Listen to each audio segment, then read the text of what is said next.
How y'all doing this morning, man? Y'all all right? Yeah. Feeling good? Yeah. All right, so I want to begin by saying that I'm grateful to be here today, right? I'm grateful that Mr. Valentine gave me the opportunity to come up here to speak to y'all today, all right? At the same time, I'm grateful. I'm also challenged. I also got a challenge. Have you ever had a challenge before? Have you ever been challenged with something in your life? Okay, and my challenge is getting you guys to see your potential. My challenge is getting you guys to realize the possibilities that you have, right? That's my challenge.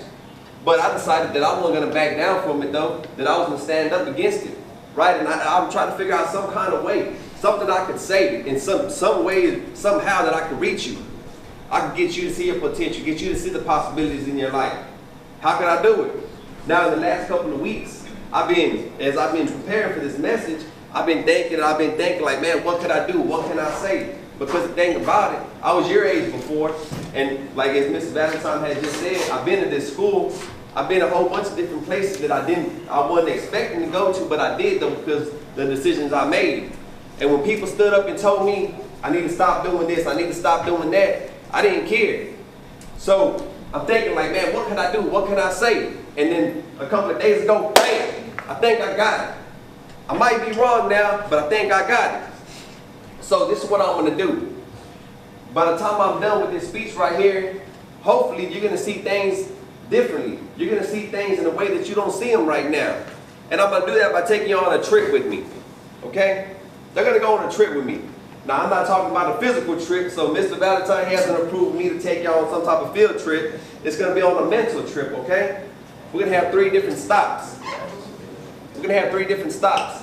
The first stop is going to be, don't let your environment define you. The second stop is going to be, don't let your past dictate your future. And the third stop is going to be, always know that you can. We always need to label our destinations, right? We need to know where we're going. Because if we don't know where we're going, where are we going to end up? Answering somebody? If we don't know where we're going, where are we going to end up?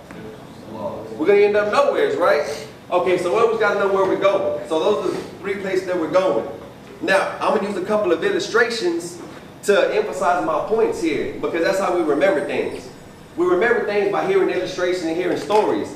I'm going to begin by speaking about this one guy. I'm pretty sure that a lot of y'all know about him. A lot of y'all know him. Y'all know a lot of his work that he's done. Know a lot of his material. But people see him now for what he does. But people don't know all the pain and the struggles he went through when he was younger to be where he's at today. A lot of people don't know that. They see the success, but they don't see what it took to actually get there. This guy that I'm talking about, he was abused as a child. When he was a young kid, his father abused him at home. He was molested. He tried to commit suicide. But fortunately, for a lot of us, he wasn't successful. He's still here, right? And the reason I'm talking about him, I'm going to let y'all know who he is, right? But the reason I'm talking about him is because people don't know this about him, right? But think about ourselves, though. How many times have we been through situations, that we've been through things that hurt us? It doesn't necessarily have to be the same type of situation that I just mentioned, but I'm talking about how many of us been through things that hurt us? People turned their back on us. Anybody in here? I know I have. I know I've been through things that I wish I hadn't been through. I know things happened to me that I wish didn't happen to me, right? Okay, now this guy that I'm talking about, he wanted to give up. He wanted to end his life, but it didn't happen, right? He's still here. So to get away from all that pain and all that he had going on at his house, he started writing plays, right? Now when he first started writing plays, didn't nobody want to listen to him. Nobody was excited about seeing his material. It was no good. But he didn't give up, and he didn't stop. He kept on writing plays, right? Eventually, when he hit rock bottom, he was about to give up. He was about to stop. He said, man, if I don't make it this time, that's it. I'm not going to do it no more. I'm going to go ahead and give up. He wrote a play. He produced it. People loved it. People liked it. He started selling tickets. He sold tickets. He wrote another play, sold more tickets. And all of a sudden, he started getting a whole bunch of attention from different producers and different people that wanted to make movies. He started writing his own plays. He started writing his own movies, right? And then This is a guy right here that went from being broke, sleeping in his car with no money. He was eating leftover food from restaurants whenever they give it to him. Had no money, he didn't have no hope, but he had a dream and he had a goal that he was trying to reach, and he didn't stop. So he went from being broke until 2016, Forbes magazine labeled him the richest entertainer in the industry. Y'all probably know who I'm talking about. His name's Tyler Perry. Y'all know Tyler Perry? Okay, and the reason I bring him up is because I'm so moved by his story. Because he had the type of story that a lot of people might have, that a lot of people just gave up. Because they were too hurt, they were too depressed. They didn't feel like they could keep on going. That's why he inspires me so much, so I talk about him a lot. A lot of people don't know that about him. But you see, just like Tyler Perry, he came up in a certain environment. He came up around certain individuals. He'd been through certain things. But he didn't let that bring him down. He kept on. So that's why I tell you, you can't let your environment define you. You can't let it happen. It doesn't matter who you grow up around. It doesn't matter if your older brother sells dope, if your sister, mom, dad, or whatever, if they're criminals or been doing things that you know they shouldn't be doing. You don't have to be that person. You can be somebody else. Now, there's a lot of ugly things in the world. There's a lot of ugly things that happen. There's a lot of things that we see in our life that we hope, we wish we didn't see. And that we wish wouldn't have come to pass. But at the same time, there's also a lot of beauty in the world. There's also a lot of stuff in the world that we take for granted. There's stuff that we take for granted and we don't look at, that we don't appreciate. Like, it makes me think about me and my little girl the other day. Probably about 2 weeks ago. Me and her, we were outside. Now, my little girl, she's 2 years and 8 months old, right? This is my baby. 2 years and 8 months old, we're standing outside in the back. It was a pretty nice day. The sun was out, it wasn't too hot or it wasn't too cold. It was just me and her, we're in the backyard.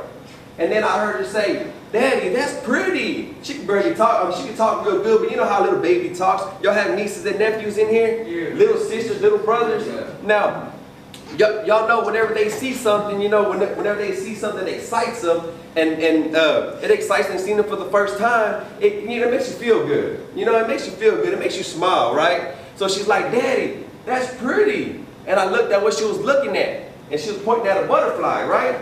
Pointing at the butterfly, I looked at the butterfly, so, okay, I guess it is pretty, right? But the thing about it is that a lot of times, I don't look at butterflies. Who looks at butterflies in here? Nobody, huh? You look at butterflies? Okay, well look, most of the time, we don't really look at butterflies and see how pretty they are, right? But my little girl recognized it.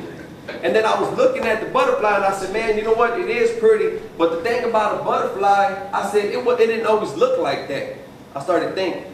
I said, who knows what a butterfly was before it was actually a butterfly? It was a caterpillar. Now, who thinks a caterpillar is cute? Huh? Anybody?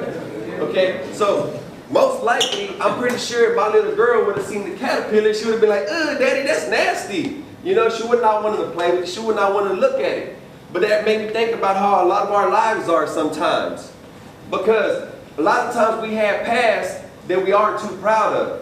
Okay, I don't know about you guys, but let me talk about me. Okay, I've done things that I wish I would have never have done. I've done things if I could take back, I would. The thing is though, I can't do that no more because it's in the past.